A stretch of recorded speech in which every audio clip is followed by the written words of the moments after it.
Hello. On behalf of the Saskatoon Industry-Education Council, we would like to welcome you to our Construction Trades panel. We acknowledge we are on Treaty 6 territory and homeland of the Métis. We'd like to welcome students, teachers, and parents from across Saskatchewan who are joining us today. I would like to take this opportunity to thank RBC Future Launch for sponsoring our Spotlight on Careers events. Their support is vital in making events like these possible. I also want to thank Saskatchewan Polytechnic and the Joseph A. Remai School of Construction for partnering with us to bring you this career exploration event.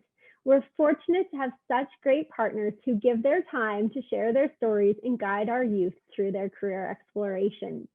Typically, we would host this event in Saskatoon at the Ontario Avenue campus of Saskatchewan Polytechnic, and we are sad that we can't bring all of you together for this event, but we are very fortunate to have these great partners who are willing to join us today.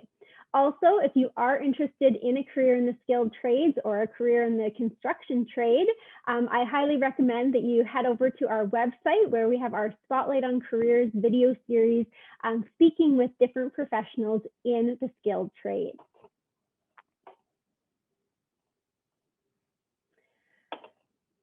So for the past 2 decades, the Saskatoon Industry-Education Council has bridged the gap between Saskatchewan school systems and employers, providing experiential learning and career development opportunities for Saskatoon and area youth. As a registered nonprofit organization, the SIEC works in partnership with 3 school divisions: Saskatoon Catholic Schools, Saskatoon Public Schools, and Prairie Spirit School Division, as well as the Saskatoon Tribal Council, community-based organizations, government agencies, and employers to help nurture the workforce of tomorrow. The Saskatoon Industry-Education Council provides career development and discovery opportunities for youth, educators, and career practitioners through customized programming. Last year, the SIEC worked with 29,000 youth, 1,300 businesses and post-secondary representatives, and more than 600 educators and career practitioners. We typically host over 40 programs and events every year. And this year with COVID, things looked a little bit different, but we still tried our best to bring you as many career exploration programs as possible. So some of our programs include our Skills Boot Camps, which provides students with a hands-on learning experience in various career paths. Our Spotlight on Career series, which is similar to this event you're attending today, which gives students a glimpse into what a career would look like in a particular area. Our Connected event, which is a female-only mentorship event that provides young females the opportunity to meet and talk with successful women from our community. And our Connected event is actually coming up on May 13th. So I highly recommend any young females who are tuning in today to join us for that event, as well as our Summer Youth Internship Program. So if you are watching this our event today, then you likely have some interest in a career in the trades, and our Summer Youth Internship Program is just for you. It is a 6-week paid internship where students gain experience in construction, manufacturing, automotive, and the culinary industries, and you can earn competitive wages, high school credits, as well as hours towards your future apprenticeship. So it's a win-win. If you haven't signed up for the SYAP program yet, head over to our website and check out the application. And be sure to visit our website to stay up to date and follow us on our social media platforms as we share all of our information there about upcoming programming. At the SIEC, we feel it's just as important for students to find out what they do not want to do after high school as it is for them to figure out what they do want to do. I do recommend everyone utilizes the Q&A function throughout our events. So if you have any questions for any of our speakers, be sure to put them in the Q&A and we will get those answered for you. So we will now get started with our panel. So first up, we have Cheryl Boys joining us from Saskatchewan Polytechnic. Cheryl works as a student recruitment officer for Sask Polytechnic and has enjoyed traveling throughout much of the province, speaking at over 100 high schools annually to students regarding programming information, admissions, and the advantages of becoming a Saskatchewan Polytechnic student. During the pandemic, a lot has changed in how she shares presentations and advises prospective students, all while trying to create that human connection. We all miss very much those in-person events, but Cheryl has made an effort to still be able to connect with anyone who is interested in pursuing their post-secondary at Saskatchewan Polytechnic. Cheryl also serves as the Communications Director for the Saskatchewan Universities and Technical Institute Liaisons, or SUTL, the United Face for Post-Secondary Educations in Saskatchewan. SUTL is made up of over 34 post-secondary institutions throughout Canada and the USA who act as a one-stop shop for students to gather information about various institutions. Visit virtual booths and presentations or to book one-on-one advising sessions. Cheryl highly suggests high school students should connect with a student recruitment advisor at any stage in your high school life, as a post-secondary one is the most exciting and life-changing times of your life. She also shares that it's okay if you don't know exactly what you want to do, but doing a bit of research can help you get interest, and that's the first step in your journey. So please welcome Cheryl. And once again, if you have any questions for her, then just pop those into the Q&A. All right. Thanks, Michelle. All right, so let's get started. We'll get screen sharing going here. So thanks for being here, everybody, and hopefully you find some very informative information about your career goals and your school goals, all that good stuff. I'd like to acknowledge that Saskatchewan Polytechnic is located on Treaty 4 and Treaty 6 territories and homeland of the Métis people, whose traditional territory we serve our campuses on. Now, we have a lot of programs at Sask Polytechnic, and we can't house them all in one location. So it is important for you to know as a student, when you are searching out different programs that we have, check out where they would be located. So we have our 4 campuses spread out through the province in Prince Albert, Saskatoon, Moose Jaw, and Regina. And again, you can find this information on the program webpage when you are searching on our website, okay? So while we have a lot of programs at Saskatchewan Polytechnic, over 150 of those, I know that you are all here today to specifically learn more about the School of Construction. So up on the screen here, I put the programs that we have under our School of Construction, and then on the right-hand side, I put what those admission requirements are. So specifically for the skilled trades, we have our carpentry certificate. So with that program, you would need a grade 10, and that program is located in Moose Jaw or Prince Albert. Our applied certificate as an electrician, you would need a grade 11 with foundations of Math 20 or workplace and apprenticeship Math 20 or Pre-Cal 20. And that program is located in Regina or Saskatoon. I have our plumbing and pipe fitting applied certificate, which you need a grade 11, and that's offered in Regina or Saskatoon. And lastly is the refrigeration and air conditioning certificate. And with that, you need a grade 12 with any 30 level mathematics with a minimum overall average of 60. And that program is located in Saskatoon. So what I'd like to say here right off the bat is, even though the programs sometimes say that you only need a grade 10 or grade 11 education, I would highly suggest that you go all the way with your high school. We're not saying don't graduate and get your grade 12 diploma. It is very important to complete that grade 12, do the best you can, in as many subjects as you can in the maths and sciences, because at the end of the day, that is really going to help you. And sometimes we change what we want to do in life. We might go on a different path, and we can change our minds year after year. I know sometimes that happens, and it happened with me. You kind of think you want to get into one area, and then you go into another. So really just focusing on getting that grade 12 education. If you identify as a female and are interested in getting into the trades and technology, I want to also shout this out to you, is that Sask Polytechnic has a wonderful group of women. We call them the WIT team. So that stands for Women in Trades and Technology.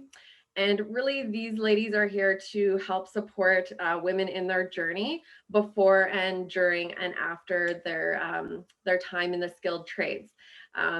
Typically, skilled trades have been male dominated, and now we're finding that women are being more successful even in some of those trades. And so really these ladies help address any of those barriers. So if you do want to connect with them, you can find them on our website, but you can also hit them up on Facebook. So they do a WIT Wednesday on Facebook from noon to 1 every week. So definitely reach out to them.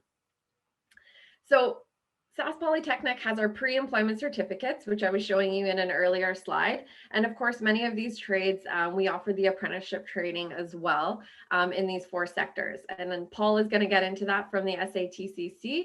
But what I want to let you know is that really there's 2 different pathways when you are considering coming to school and entering the skilled trades.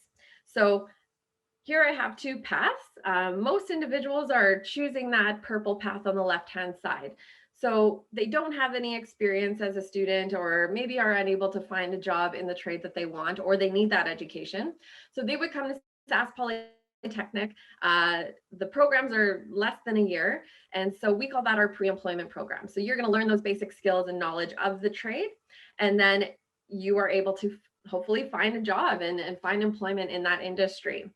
So in that case, most individuals would register as an apprentice and go through their 1 to 4 years of apprenticeship training so that they can eventually become a journey person in that trade.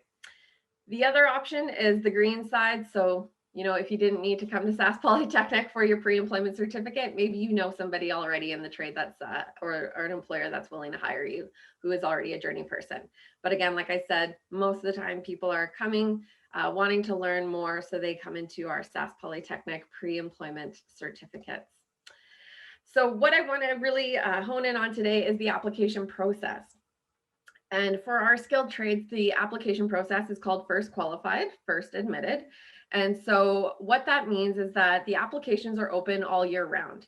And the thing is that we only take in a certain number of students for each of our programs every year. And so that might mean that only 25, 35 students are getting in per year for that program. So it is always best to apply sooner than later and provide all your documents, so your transcripts or your class schedule. So if you are in grade 12 already, now is the time to apply. Your first day of grade 12 is actually the best time to apply because most programs start every September. So you would then be in that grade level and of course be able to apply. So open all year round, like I said. Now, if you're ready to apply, check out the webpage, see what the program requirements are, and know where, know what your options are. So where would you have to be moving and things like that. So if you're ready to apply, it's $75 online. You would need an official high school transcript to come to us from the Ministry of Education. So if you are already in grade 12 and you're applying to a program that maybe has a grade 11 requirement, of course, you could apply right now and submit those official transcripts because that would be all we were looking for. But if it's a program that has grade 12 with specific subjects, what I would suggest to you is get a course schedule sent from your guidance counselor or principal to Sask Polytechnic, and then your official transcripts to come from the Ministry of Education at the end of your grade 12 year. Okay. If perhaps you are upgrading, you already finished high school, but you were missing a specific requirement needed for the program, you can also send proof of enrollment that you are upgrading so that we can conditionally get you on that wait list. So yeah, 60 days from the time of application to get everything in. And so what happens after that is you want to stay in touch with us because you're going to expect an email almost as soon as you apply. And this is going to give you instruction on how to log into your My Sask Polytech portal. And that portal is very important because this is where all forms of communication regarding your, the status of your application is going to be sent.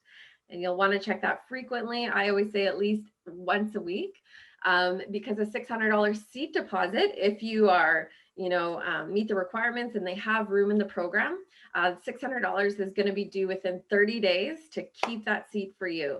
And of course, that is going to go towards your tuition. So best to check those letters all the time.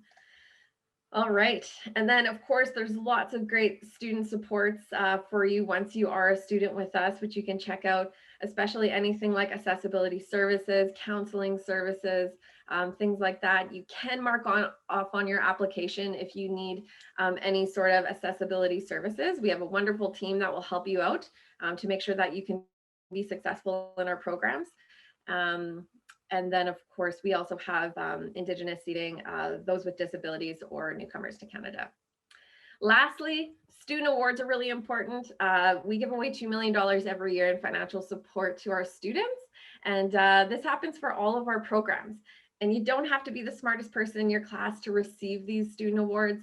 I would honestly say just apply for them as soon as you know you're a registered student, because we all love free money and it definitely helps you pay for anything such as your education or housing and things like that. So if you do have questions, I have a whole team of student recruitment advisors that are here to help answer any questions you have. So easiest way is email askaquestion@saskpolytech.ca, and we'll get in touch with you and we can book meetings or however you see fit. So thank you again for listening. That's it for me. Awesome. Thank you, Cheryl, for joining us this morning. And I know, especially when we're talking with students who are interested in careers in the trades, that pre-employment versus apprenticeship route is always the most confusing part that they have questions about. And so thank you. That chart you had was awesome to help explain it. And so we're thankful you're able to join us. And once again, if people do have questions for Cheryl, then you can shoot them her way. So thank you. Next up, we are going to hear from Paul Blankenstein from the Saskatchewan Trades and Apprenticeship Board. And so Paul will help explain that information. So Paul is a Red Seal journey person carpenter. He spent many years in the construction trades in the Moose Jaw area. And for the last 14 years, he has worked at the Saskatchewan Apprenticeship, mentoring both young and old of the benefits of a career in the skilled trades. Over the years, the Youth Apprenticeship Program has been his primary focus, which is an amazing program. You can participate throughout high school that will give you a tremendous head start into your trade of choice. So Paul will talk about apprenticeship and SYA, and also I know I'd mentioned our summer youth internship program earlier. And so if you haven't had the opportunity to participate in the SYA program, then that SYIP program is even more important because you would have the opportunity to complete that SYA. So please welcome Paul. All right, can you see my screen there, Michelle? Nope, not yet. Oh, that's weird. So I can see it just fine here. Okay, just give me a second here.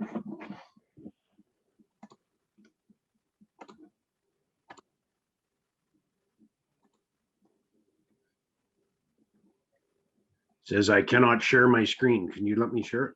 Yeah, I will.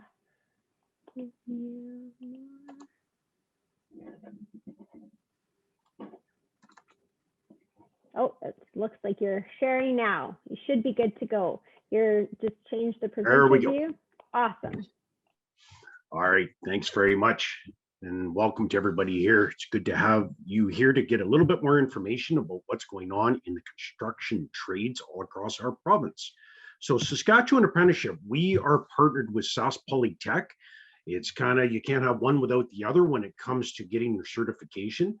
And I'm just going to walk you through a few main points here on how you can achieve your journey person certification, but also very important, some things that you can do right here in high school that will significantly help you get a head start into your trade of choice. So what's most important? We threw this slide in here just to say, you know what? Pursue something that you could see yourself doing for your career. Most people work 35, 40-ish years. Make sure it's something that you could see yourself enjoying. We all have a skill set, you know, something that we like and enjoy. As you heard, I was in the building trades for many years before I actually had a consultant come around a job site and say, hey, Paul, why are you not, going through apprenticeship? And then I was able to go through Sask Polytech's training 7 weeks per year and become a certified journey person. We throw this slide in here just to show you that there's 4 different sectors. When we talk about a sector, it means like a group of trades that are very similar. And I would encourage you to go over to our website, www.saskapprenticeship.ca, click on the little icon up at the top there that says designated trades. And then if you're interested in the construction trades, we certainly don't have room to put them all here. However, you'll see a nice big list there of all of our different trades. What is apprenticeship? Apprenticeship is working in the skilled trades under the supervision of a journey person. And it's the combination of your on-the-job training combined with your technical training. And I'm going to explain a little bit more about that here in a minute. Cheryl already mentioned the importance of graduating from high school. We highly recommend. And within that high school graduation, highly recommend that you do your level 20s, your level 30 maths, your calculus, your pre-calc, your physics. Why would you need that if you're just going to do a trade? Well, I can tell you straight up, if your math is in good shape, you've got options. And you don't want to be that guy that's always scratching and trying to understand concepts, because yes, you're instructors, and I was one of the students as my instructor. Corey, you're going to hear from him in a few minutes here. I remember him on the board there saying, okay, guys, here's our formulas. You guys understand? And of course, I was a little foggy. So he says, well, let's look at it a different way. So you look at it a different way. Your instructors at Sask Polytech will go to the ends of the world to help you understand. However, you do need those foundational skills and abilities that you would get from your math classes in high school. So young people graduate from high school with some solid math and science skills, and you will be just fine. So what is apprenticeship? Well, very simply, working on the job combined with your technical training. And I can tell you that sandwich that you put together there, if you do well with learning on the job, as well as your technical training, you're going to be no issues whatsoever getting to your journey person exam and passing that with a minimum of 70%. So if you break down your apprenticeship time, very simply, 85% approximately is on the job under the supervision of your journey person. About 15% of your time of your year is actually at Sask Polytech. It could be anywhere from 6 to 10 weeks per year. And that is the time that you spend in the classroom as well as in the shop, learning the latest ways to do things, the latest codes, the latest technology, sometimes the right way to do things. And from there, you graduate from each one of your levels, you go back to the job site, do another 85%, about 10 months of your year, all works out, then you're back for your next level. Now, Cheryl did mention about certificate programs. Let me just clarify from our perspective here. There's two different ways that you can get into an apprenticeship.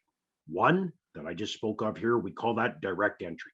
Graduate from high school, go find a job in a skilled trade, go through your probation, and then you get registered as an apprentice, go through all your different levels, write your journey person exam, pass with a minimum of 70%, you are a journey person. Or if you graduated from high school and you decided to go spend September to April approximately at Sask Polytech in what we call a certificate or a pre-employment program, and you're going to learn those foundational skills and abilities that's going to prepare you really well for the workforce. And we will give you credit for that time that you spent in there. I can't go into detail there because every program is just slightly different. If you want to know anything more about that, check out our website, call the 800 number, and one of our consultants would be thrilled to explain that to you. But two different ways: certificate program, then into your apprenticeship to complete it, or direct entry right after high school, grab a job in your trade of choice, and then from there, you are good to go. So here's just kind of the skinny on it here. You find employment or complete your pre-employment, your certificate program. You will sign a contract with your employer. That's just simply an agreement between your employer and yourself. Gets registered with us. You're indentured as an apprentice. That's the term we use. And then throughout your 2, 3, 4 years, depending on the length of your trade, you keep track of your hours. We need to see those hours so that we know that you are, actively working in the trade, and we schedule your schooling. And then we send you off to Sask Polytech. You get all those completed. all your years in, all your training in, all your hours in, you write that journey person exam, pass with a minimum of 70%, and you will be a journey person. Interesting stat here. By 2028, in the construction trades, the average age of a construction worker will be 41 years of age. And then they tell us, this is from Buildforce Canada's 10-year forecast, that 20% of construction workers will be retired. We know very clearly that employers are seeing, we're in big trouble. We need to get young people involved in the skilled trades because our aging workforce. It's like that in all of the trades. So young people, if you're thinking of a career in the skilled trades, I can tell you right up front, you're going to have no issues if you have a great work ethic, keeping that job, and your employer will keep you very, very busy.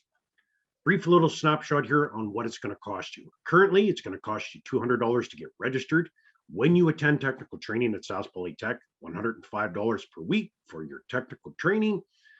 Obviously, some expenses while you're at school. We do ask that you bring some tools, work safely, safety glasses, steel-toed boots, all dependent on which trade that you're registered in. And when you go to school, so think about this, you've graduated from high school, you are now in your first 7-8 weeks, depending on which trade you're in. You're thinking, okay, I'm not working. How am I going to pay my bills? Well, we can connect you with employment insurance from our federal government. That's going to give you about 55% of your wages to hopefully pay enough bills while you're in school, short term. You won't have to worry about working while you're in school. There is a living away from home allowance. If you're going to live away from home while you're in school, we will help you out with an additional $125 per year. This next one here, federal grants. There is a tremendous amount of grants and scholarships available. One of them specifically is the Interprovincial or Red Seal grant. Everybody would qualify if you're working in an interprovincial trade, $4,000. Ladies, if you are working in a non-traditional male-dominated trade, there's even more money for that as well. Really encourage you to go onto our website, www.saskapprenticeship.ca. Snoop around on there. There's a tab on there that talks about grants and scholarships. Lots of information we can connect you with on our website. There's some SWA benefits as well. And keep in mind this last point here, some employers pay for all expenses. Work ethic is huge. You don't show up on time, you're kind of a slacker, you take long coffee breaks. Employers aren't going to really invest in you. You might not even have a job, but if you're the exact opposite of that, you're a keener, you're that guy, that go-to, that one that really wants to do a great job, you'll be surprised at what employers will reach out and do for you over and above what is required. Youth Apprenticeship Program. Just briefly, I'm going to talk to you about this, an amazing little program that you can participate in while you're in high school. Get this done before grade 12. As you can see here, there's 12 little challenges that you need to document. Get your teachers to sign off on it. Talk to your guidance counselor, your principal, your shop teacher. They will point you in the right direction. It's a zero cost to get registered. You get this little project completed before grade 12 graduation. We will give you some incredible benefits. We're going to pay for your first year in apprenticeship training. We're also going to give you 300 hours as a head start that you can apply towards those hours that we talk about. And then we're also going to pay your registration fee, but it will also qualify you for an additional $1,000 scholarship from us. So young people, work hard at your high school, connect with the Youth Apprenticeship Program, graduate with this completed, and then you will have all sorts of opportunities in front of you and certainly give you that tremendous head start. And if you get at it right away, you can be a journey person by the time you're 23, 24 years of age with zero debt related to your education. Lots of work in front of you. If you want any more information, reach out and connect with us. Certainly Michelle knows how to find me. Just call the 800 number at Apprenticeship. They can hunt me down. I'd be thrilled to email with you, talk with you on the phone, or text with you. Any questions that you may have, certainly put them into the chat right here, right now. Turn things back over to you, Michelle. Well, thank you, Paul, for joining us today and sharing that information about apprenticeship. Like I had mentioned with Cheryl, a lot of times students are confused about those two different routes that they can take to get started with their career in the skilled trades. So I'm happy you shared that, and the information that you shared about the opportunities for students with the need in the next few years with tradespeople retiring, as well as those opportunities to get your post-secondary, get your training, and start your career with little to no debt. That really makes me, if I was doing this all over again, I think that I might choose differently. And so it's always great to be able to share that information with our students that we work with. So we are going to keep going with our panel. And next up, we are going to hear from Lance Giesbrecht. So Lance joins us from Sask Polytech, where he is employed as the academic chair for the Joseph A. Remai School of Construction. Lance oversees both apprenticeship and academic program delivery through the province, including carpentry, electrical, plumbing, gas fitting, refrigeration, AC, sheet metal, architectural technologies, and the Bachelor of Construction Management. So that's quite a list, Lance. Lance has been involved in the construction industry collectively for 35 years and has worked as a cabinet maker, journey person carpenter, construction superintendent, project manager, entrepreneur, carpentry instructor, and lastly, an academic chair. Lance's educational journey includes the completion of a Red Seal Journeyman Carpentry certification, Vancouver Community College Provincial Instructor Diploma Program, and Royal Roads University Executive MBA. Lance has had a passion for working and building with his hands since high school and attributes much of his success to the many opportunities provided through working in and with the construction trades industry. So please welcome Lance. Thanks, Michelle.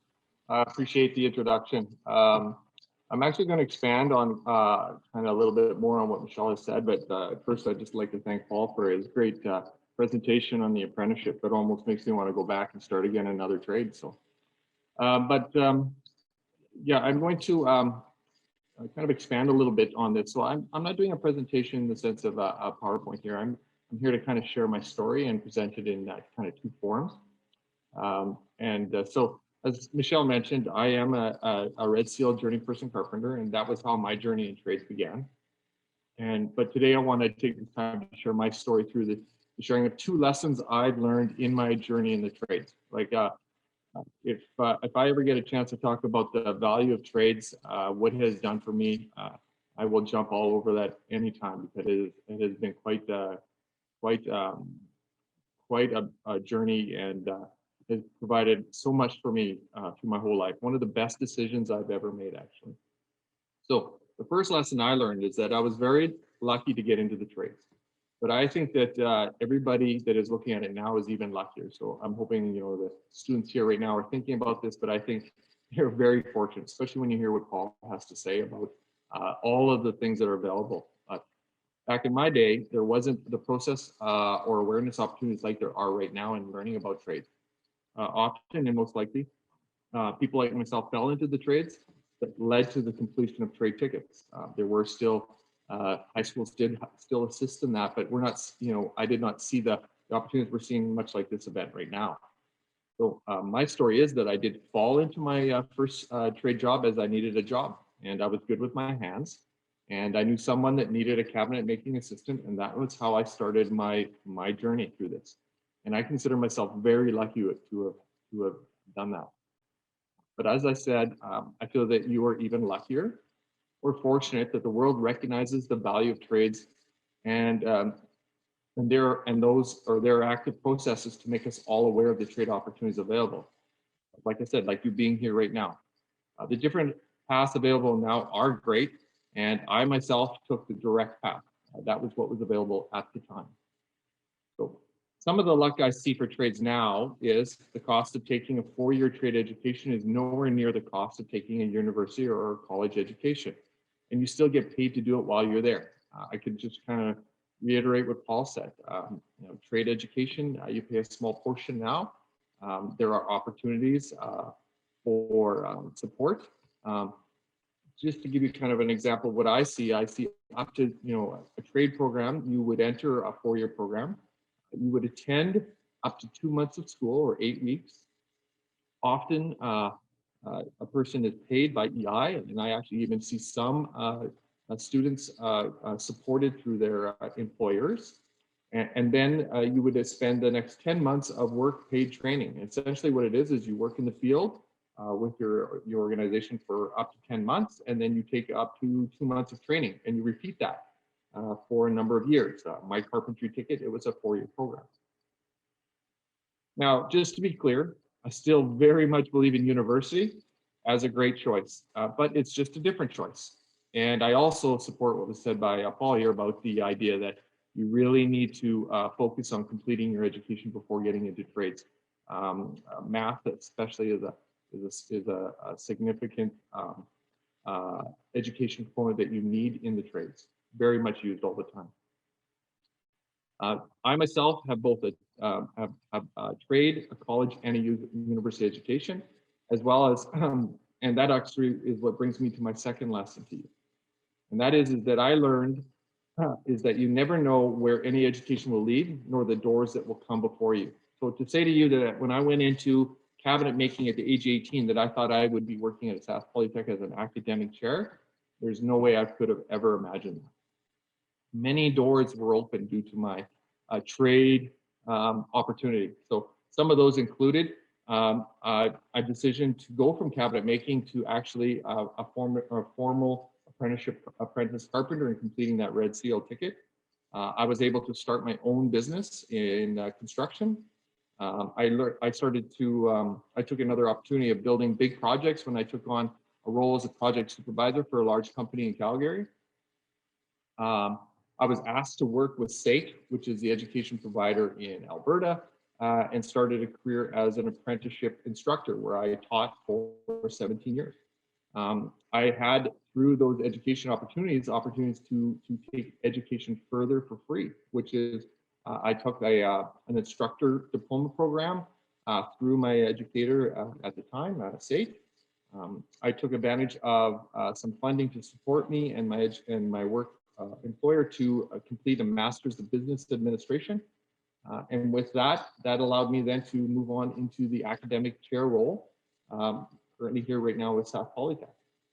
To say that I started out as a tradesperson and thought I would be here, no chance, just never thought of that. So, you know, I sit here and sharing my great luck and opportunity that was provided by my decisions to enter the trades, but I never imagined this journey. So maybe today, this is the door that you will be looking at, and hopefully that there's a journey there for you. So thank you very much. I think that's where I ended, Michelle.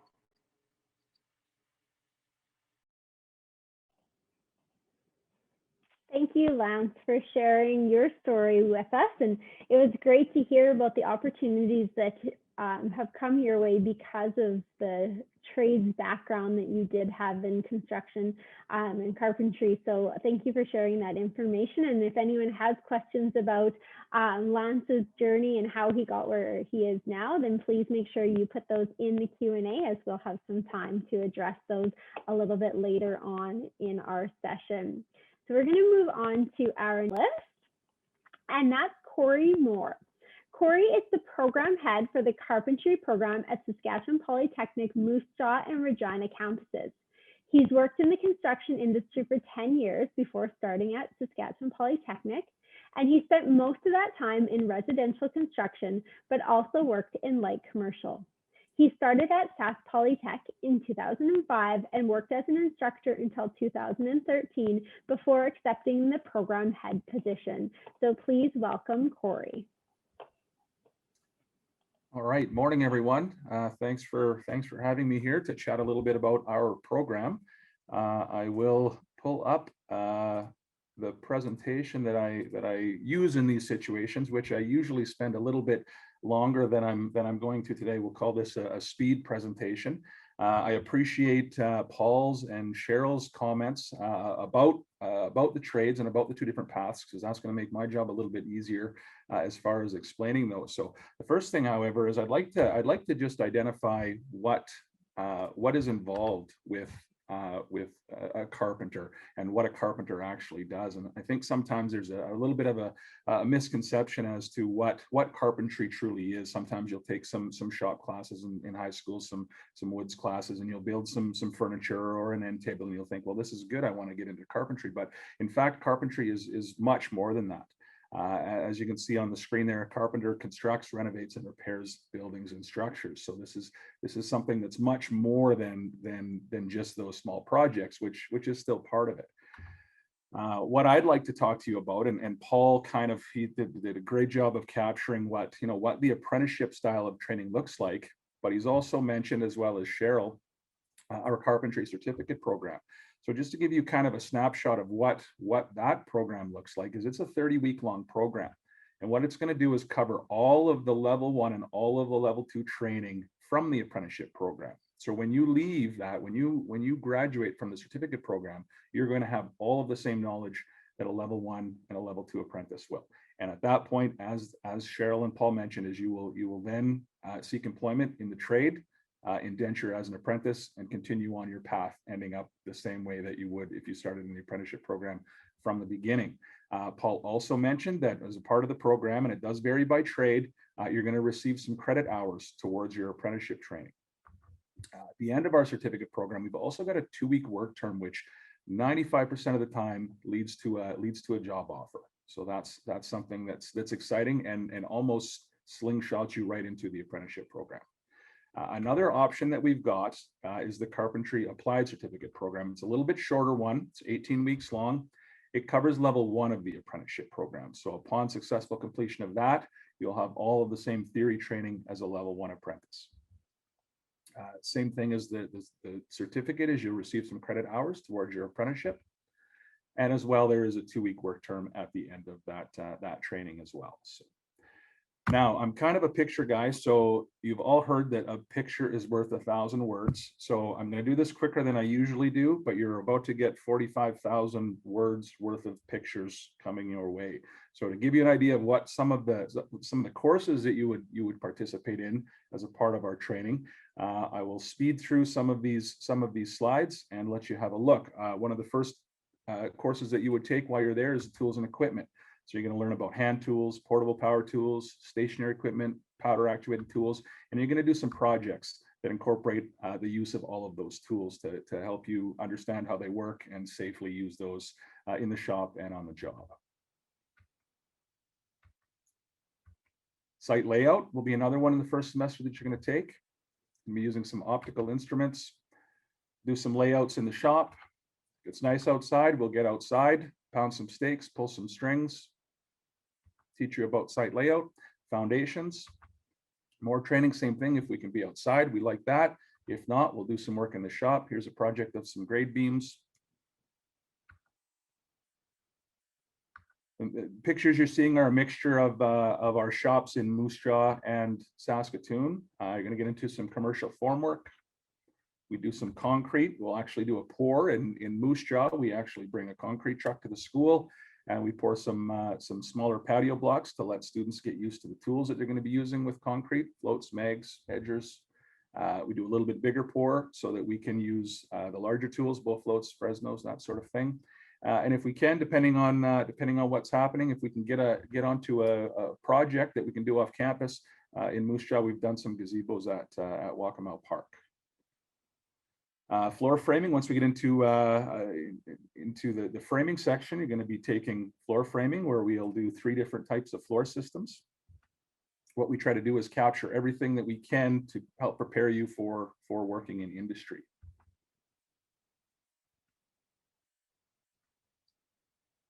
After that, we'll get into wall framing.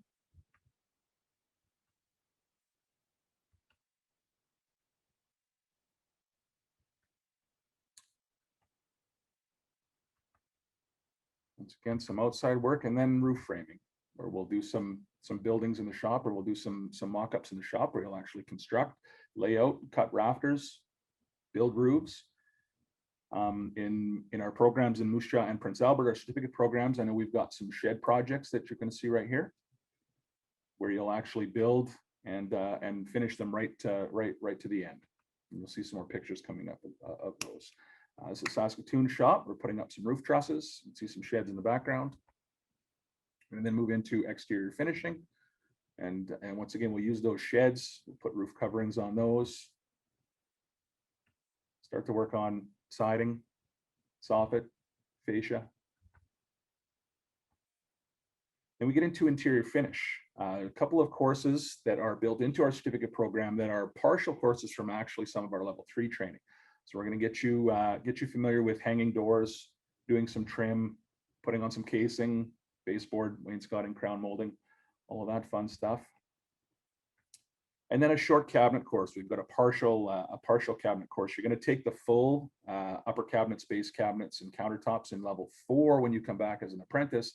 But just to give you an idea of what that cabinets course is going to look like, we're going to give you a small version of that at the end of your certificate program. So you'll build an upper cabinet in that training. Lots of job opportunities. I know that's been mentioned already. Lance captured that as well.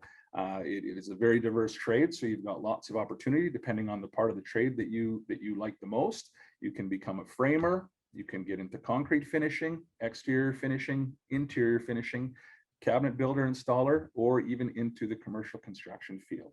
And I mean, depending on the company that you start working for, you could do a few of those, or many of those, or one of those, depending on who you get a job with.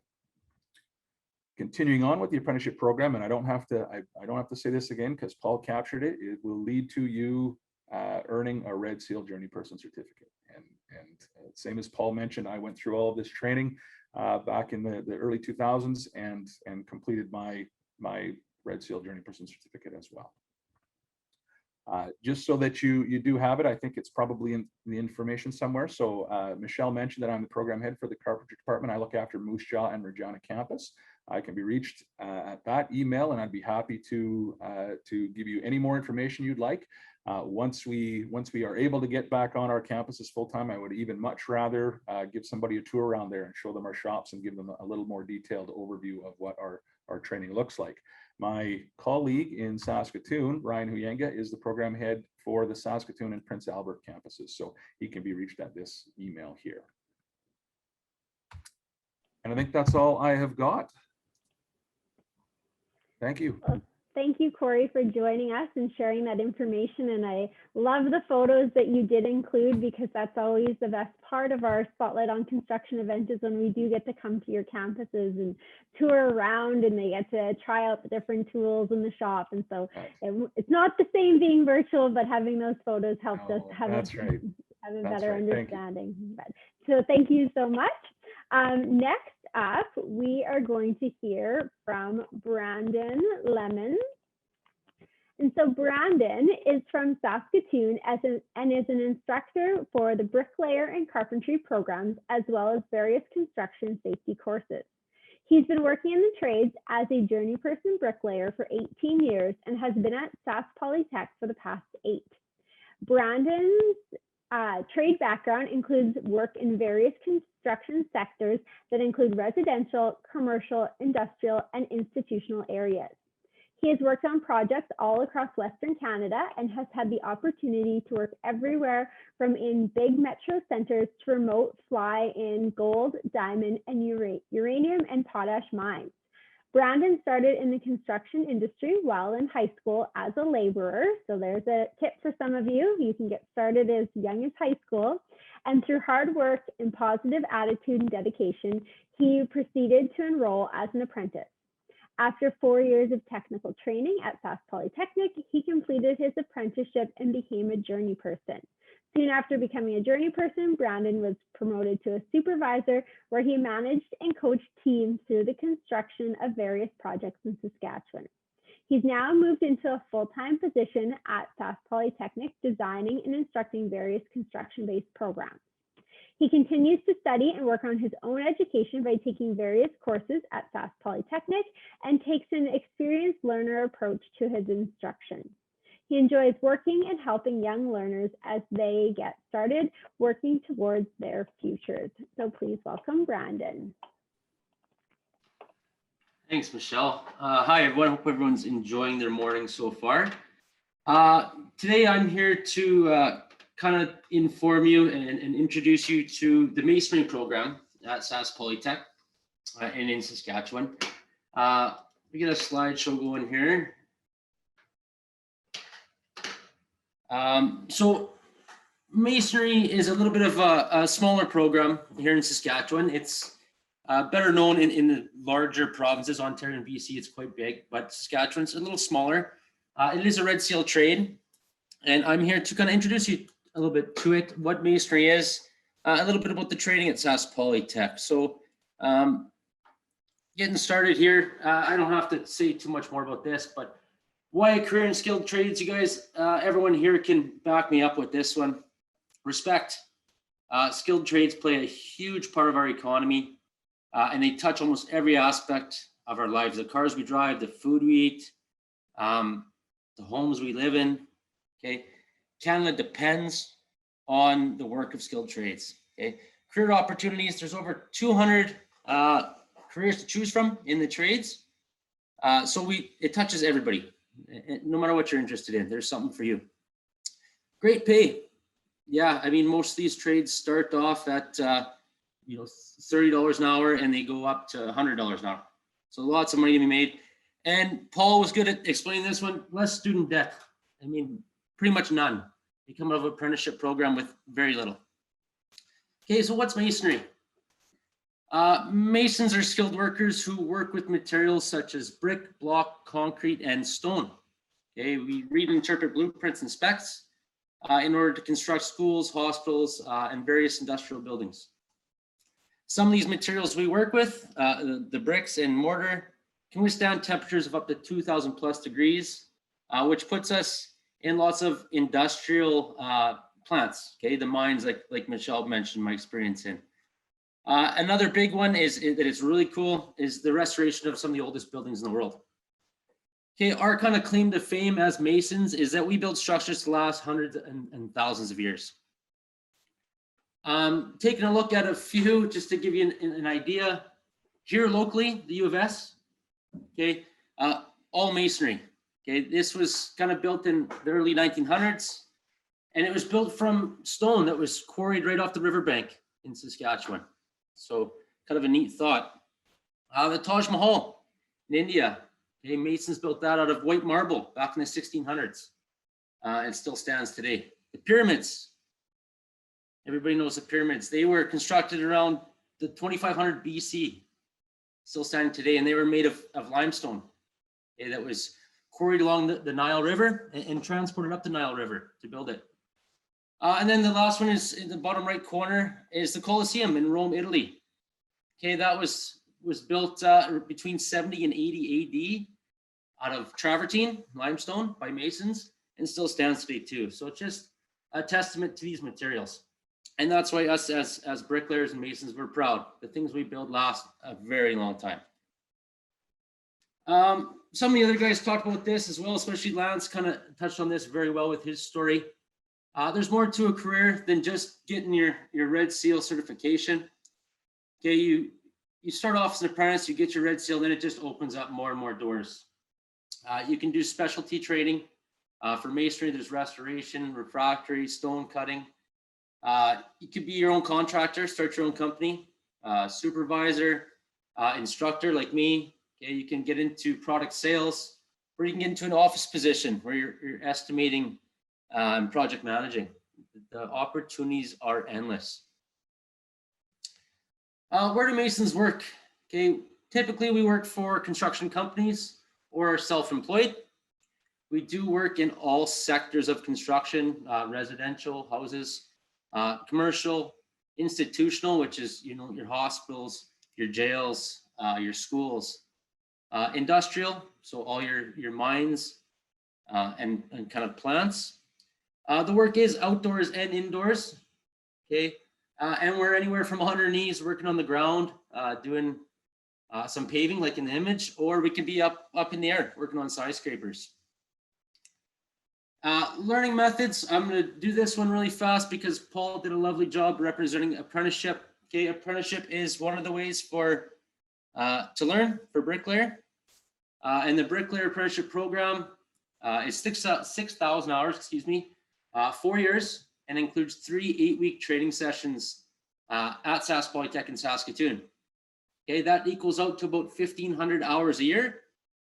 And then an 8-week training program each year. Once you're done that, you receive your completion of apprenticeship and a journey person qualification.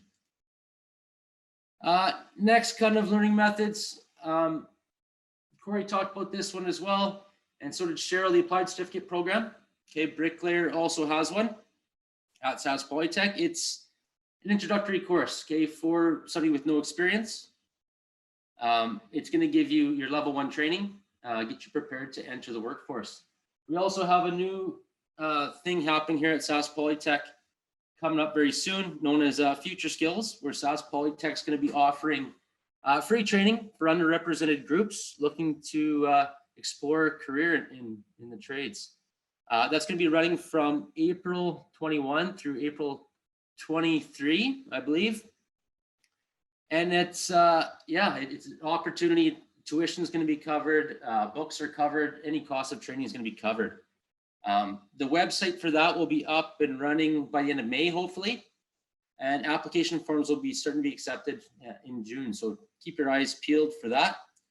The Bricklayer program is going to be part of that one. Where do you start? What do you do? Okay, check out our website, saskpolytech.ca, explore. Sask Apprenticeship. Okay. If you are interested in getting a job in the masonry industry, some contractor contact info can be found at saskmasonry.ca or through the International Union of Bricklayers, okay, at BAC Sask.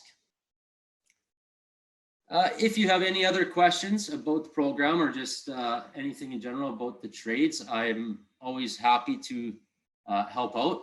And I'm Brandon Lemon, my contact's there. Or my program head, Ryan Huyenga, who's the program head for Carpentry Masonry in PA and Saskatoon. Corey mentioned that as well. He's always happy to take calls and answer any questions as well. Yeah, that's what I got. I hope you guys enjoy the rest of your morning, and thanks for joining us. Brandon, thank you for joining us and sharing information about the bricklaying program. I know last year we offered our skills boot camp in masonry, and we had great interest from the students, and it's sometimes one of those areas in construction that gets overlooked, but it was great to hear your career journey and to hear about the opportunities that, once again, the trades have given you to either you start off as your apprentice, move into a journey person, and that just opens all of those doors for you. And if you're willing to continue learning and continue growing, then you can have a great prosperous career ahead of you. So thank you so much. And if anyone has questions for Brandon, you can throw those into the Q&A. So we are going to hear from our last panelist of the event. So Rick Tway has been in the plumbing trade since 1978 and has a wide variety of experience. He has done housing rough-ins, restaurant rough-ins, and commercial rough-ins. He has been involved in the service and maintenance of a variety of domestic to commercial equipment. Rick owned a small one-man business since 1997, and with that business, he was lucky enough to do a wide variety of installs, repairs, and replacements. Commercial and residential installs have been a real eye-opener for him, as there's always something interesting to troubleshoot and figure out. Rick also has been instructing at Saskatchewan Polytechnic and has had the privilege of working with some awesome students and fellow instructors who have taught him many things. Students bring a different perspective and teach him different ways of looking than what fellow instructors do. Both are very helpful in giving him and the college a better idea of what needs to be taught and understood by all involved. So please welcome Rick. Hi there, everyone. Welcome. Thank you, Michelle.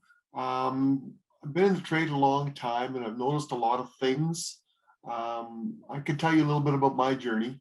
I started in the trade when I was right out of high school. And the reason why I started in the trade was I was working as a cook at a restaurant. Somebody came to me and offered me an opportunity her dad owned a plumbing company, and they offered me the opportunity to come work for them. And at that time, the wages were considerably more to start as an apprentice at a plumbing company. So that's what I did. And since then, I've had the the opportunity to do numerous numbers of things. My best experience in the last 40 years has definitely been instructing. I've been here since 2007, and I've really enjoyed teaching the students, trying to give back. One thing we found with the plumbing and pipe fitting trade is, as everybody has talked about, it is a compulsory trade. You have to have a journeyman certificate to do the work. And you have to have a gas ticket to do gas work. That comes after you've done your 4 years of school. Each year of school is 1,800 hours before you're allowed to or eligible to get your first year, second, third, and fourth accordingly. Again, there is a couple of paths to get there. You can go there by taking applied certificate, which is an 18-week course. Will give you a portion of your first year and allow you to go to second year after you get some more time in the actual trade. So it's pretty good. Then you go get another year of time. They say approximately 10 to 12 months of time, and then you go back to school again. You do that till you finish your fourth year. First 2 years are 8 weeks a year if you're taking it the work way. Otherwise, it's only 8 weeks in second year, 7 weeks in third year, and 7 weeks in fourth year. And then at that point, you write your journeyman certificate, and then are eligible to write your domestic gas. And forthcoming, you can write your general gas, which allows a few more openings. In pipe fitting as well, there's lots of opportunities out there. Right now, most of the opportunities are out of town in the pipe fitting trade, just because they're more industrial type applications. In the plumbing trade, they're more domestic and commercial and some industrial, but it starts as you could do domestic applications. Wages, I know everybody wants to know, what do we get paid? Well, a apprentice plumber or apprentice pipe fitter could start at anywhere between $18 and $25 an hour as a first year with no experience. And then at the end of your time, and you get your journeyman's and your gas ticket, you could make between $45 and $60 an hour, depending on where you're working, what kind of work you're doing. So the trade's been good to me. I've been employed for 43 years in the trade. And I really do think that it's something that the young people of today need to look at. It's a little difficult sometimes on your knees and your back, but if you protect them and look after them, it's okay. I'm old enough now that I realize that maybe looking after my body was something I wanted to do, and I did a pretty good job. Maybe not perfect, but when I was younger, I did things maybe I shouldn't have done, like we all do. The trades has been good. Plumbing is hard work, yeah. Very, I guess you get some satisfaction when you're done, such as you get satisfaction from finishing a house, doing the plumbing or the gas fitting at a commercial application or industrial application. So it's a pretty good trade. Most of the time, it's like anything, there can be bad days, but my journey has been pretty awesome, actually. Very happy. I love teaching. I love working with people. So I thank you for listening, everybody. And I hope you at least look into the trades, as they all, every single one of them, have their benefit.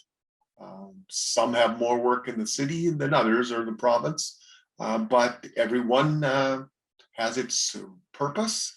And we need young people like yourselves to come and be here for us. The older people in the trades, they'll get to the point where they can't do that lifting anymore, or that digging trenches, or whatever you need to be doing at the time. So I thank you for taking the time to listen, and hope to see you in the trade at some point. Thank you. Well, thank you for sharing your story with us, Rick. And I know you mentioned some things that are good to note for students. Most of the work in the trades can be quite physical work, but that's where the importance of safety training comes in. And I know we work closely with the Saskatchewan Safety Construction Association, as well as WorkSafe, and many or most of the trades in our province and most of the businesses are all striving towards providing that safety training for their workers to ensure that what they're doing is safe. But it can be physical. I know in our summer program, a lot of times at the beginning of the summer, the students are complaining about the lifting and how heavy things are, and then by the end of the 6 weeks, they can't believe how strong they've become and the muscles they've gotten. So there is pros to it in that aspect as well. That's true. So thank you so much. I'm going to ask all of our panelists to turn their cameras back on. I did see a question, and I guess you can address that to whoever would like to answer it. And if everyone wants to chime in, then please feel free. But one of our attendees asked, what advice would you give for a student in high school interested in a career in the trade? So I know many kind of topics like getting finishing your high school, taking lots of classes so that you can keep your doors open, but would you have any kind of words of wisdom that you would pass on to a high school student at this point? Lance, go ahead. One of the things that I would suggest, key thing here is ask yourself a couple of questions. If you're interested, is like, are you the person that loves to fix your car? Are you the person that loves to fix your computer? Are you the person that other people ask to get, for ideas and suggestions and to support? That's a key indicator if you're if this is an avenue you want to take. Another thing is go into anything that gives you a chance to explore any other trade that's out there. So we've had those out there before. We had Explore Trades through the Contractor Association, and of course we've had challenges recently, but those should start to open up again. So any chance you get to do that, that's one. So that's my 2 bits first. Go ahead, Paul. Well, I would like to say maybe reflect on your high school career. What were your favorite shop classes? If it's something that kind of jumps out at you, that could be a good indication. Have you had a part-time job? If you've had a part-time job in the summertime and you've hated it, that's not necessarily a bad thing. That's a good indication that you don't want to pursue that career. Maybe there's somebody in your family that you could go hang out with for a bit. One of the one challenges in our youth apprenticeship program is spend a day job shadowing. Now, I know a day is not really a good snapshot, but it's a good indication that if you thought, hey, kind of cool, I wouldn't mind doing this again, maybe pursue that. And certainly SIEC has some incredible programming. Take an opportunity to investigate and explore, and definitely find a career that you're going to be able to do for your 35, 40 years. Yeah. And that's great advice, Paul. And I know I've mentioned this earlier, that finding out what you don't want to do is just as important as finding out what you do want to do. And that's where our summer youth internship program is really vital for students interested in the trades, because sometimes they think they are interested in a particular area, and then they start working there and they're like, oh, this isn't exactly what I want to do. And then we've also had students who have been offered positions in an area that wasn't their first, second, or third choice, and we encourage them to still get that experience. And they've either decided that is actually a trade they're interested in, or just being, for example, we had a student who took a position as a drywaller, but he wasn't interested in drywall. But by working as a drywaller, he got a better understanding of all those other trades that he works with the carpenters and with the electricians and the plumbers in that build that they're doing. And so that's great advice, Paul. Just take any experience you can have. Rick, go ahead. I guess what I would say to students in general, don't be afraid to try. not going to hurt you to try. If you're good at any kind of math or any kind of science, pretty much all the trades are good. But do make sure you finish your maths and your sciences, because you won't know how important it is until you've got to find out things that, oh, I took that in school, but I didn't pay attention to how important that is. And it doesn't matter which trade. All the trades are the same in that respect. We need lots of math. We need lots of science. And don't be afraid to try. Yeah, I'll second that, Rick. Just get out there and try. Most contractors these days will take a helper anytime. Give them a call. They'll come to you, kids, say, I want to try this out for a couple of days. Sure. They need the help. So don't be scared. Make the phone call. Get out there. Just don't be scared. Michelle, and to clarify, applied math is the most important component, I feel, when we're dealing with math. So, you know, I have a number of children, and I have a high school child, and I'm always throwing the ideas of, so, you know, we're going, how much, you know, how many does each person get? Or, you know, I'm always throwing these ideas of these calculations that are always going on in my head, like as a person, that it's always that calculating how long this is, how much volume is this, how much area is this, oh, it's, how long will that take me? How much money would I make? Well, you know, I got to work there, and then calculate and start to think about it even just in your head, paper for sure, but head, just constantly challenging that applied component. So a question I often get after similar presentations from prospective students is, and we've captured both of, you know, kind of both of these training options between certificate programs and apprenticeship programs, and sort of, you know, we sort of captured how they all end up in the same place. But I often will get asked, well, which one's better? What should I do? And I mean, it's not an easy question, because it's not a one size fits all answer. And my, you know, my response to that is it's going to depend on you. If you can secure a job in a trade that you think you might like to work in after high school, then you're set up for the apprenticeship route. You're going to become indentured as an apprentice, and you're going to start working your way through. You're going to earn a paycheck for all, you know, all of that training that you're going to get. And that's perfect. You know, a lot of guys choose to go that way for that reason. But then I get students that say, well, I'm not really sure if I like, you know, this trade, or I'd like to work for this company, but they'd prefer if I had some, you know, some training or some experience, in which case the certificate path is a better option. You come to Sask Poly with no experience required, and we will take you through the training that you're going to need to get into the apprenticeship program. So, so two different starts, same ending, and it's, you know, they're both awesome. I'll say good things about both of those paths. So that would be my advice to somebody in high school that's interested in coming here. Okay, well, I have one last question before we wrap things up. But I know a lot of times students coming out of high school maybe inexperienced or a little bit green when they're coming to the trades. So what soft skills would you say would be important for a student out of high school who is looking to become an apprentice in any of the trades? What would be important for them to know? What would be important for them to have as skills moving forward? Paul? One of the things that I say when I'm in the high schools pre-COVID, and say it now again, work ethic will take you anywhere you want to go.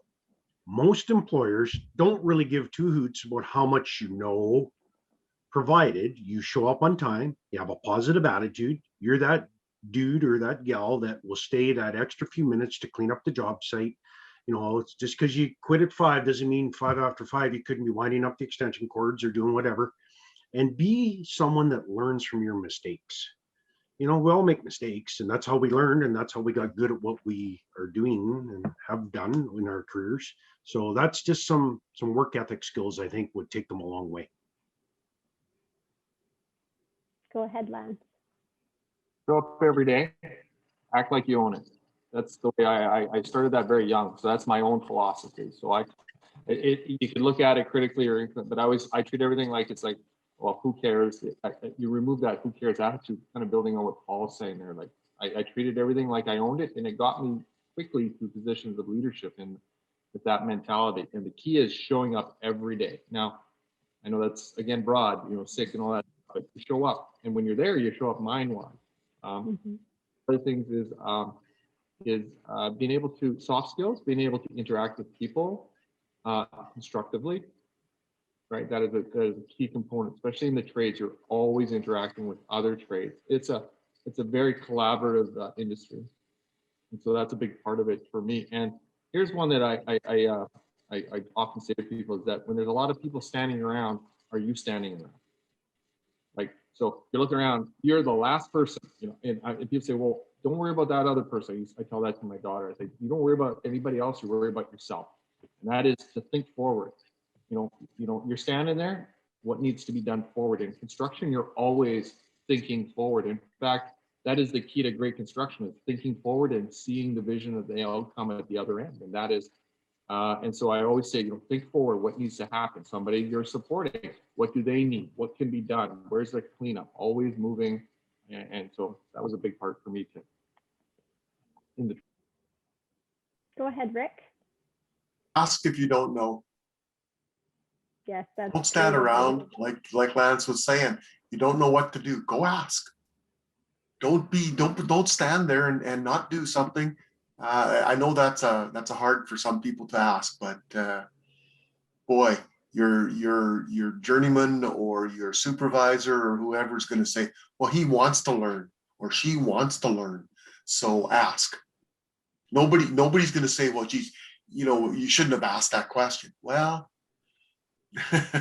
you know, Paul mentioned about making sure you know, learn from your mistakes, but it's better to ask than to stand around and do nothing.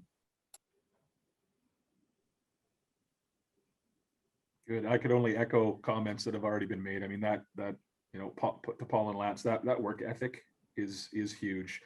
Be that guy who's there 5 minutes early, not 5 minutes late, right? Doesn't hurt to stick around a few minutes to the work's done, to the job's done. That's huge. And I also agree with the comments that have been made about just, you know, don't be afraid to try and do and learn from those mistakes. You're not going to get it right the first time. I mean, every one of us here have learned a pile from doing things maybe the wrong way the first time, and we learn from that. So don't think of it as failing. Think of it as learning. Well, thank you so much, all of you, for being with us today and sharing information about your programs, as well as sharing your own career journeys with the students. And so if anyone does have questions moving forward, I know most of the speakers did share their information. Feel free to reach out to the SIEC for more information, reach out to Paul with Apprenticeship, or reach out to the programs at Saskatchewan Polytechnic to get some more information. So everyone, the panelists, thank you. I can say goodbye to you now, but to everyone else tuning in, I'll ask you just to stick around for a minute. I have a few last minute items that we will go through. So we are very thankful whenever students and teachers do join us for our events. And when you do join us, we want to know what you think. What did you enjoy? What did you learn? What can we do better in the future to make sure that we're providing experiences for you that are valuable? So any students who tuned in either live, or if you're watching the recording of this through our website or YouTube channel, please give us some feedback. What did you like? What did you learn? You can scan the QR code, or else there is a URL there. And so I'll let you quickly take a shot of that if you do need. And any teachers who might be joining us with their classes, let us know as well. We'd love to hear what you learned from the experience, or what you'd like to see moving forward, so that we can help to connect you and your students with these career exploration opportunities. I'd like to thank our partners in putting this event together. So thank you once again to Saskatchewan Polytechnic and the Joseph A. Remai School of Construction. Thank you to our panelists. Thank you to Paul and Cheryl, who joined us and helped make this event possible. And once again, thank you to RBC Future Launch for sponsoring our Spotlight on Career event. I'd like to thank our partner school divisions and all of your teachers and career counselors and career facilitators who helped encourage you to be part of our event and other events moving forward. And thank you to my colleagues, Erin Adair, Megan Unruh, and Shanna Stewart, who helped put events like this together. Finally, thank you to everyone who tuned in. We're happy that you can be part of these events, and we are hopeful that you learn from them. Moving forward, if you do want to learn more about the skilled trades, I did mention we have an awesome video on our website that speaks with different professionals from within the construction industry. And we also have some virtual tours and some further information connecting to the skilled trades. So be sure to check out our website. And just like this event, we record all of these live events that we host throughout the year.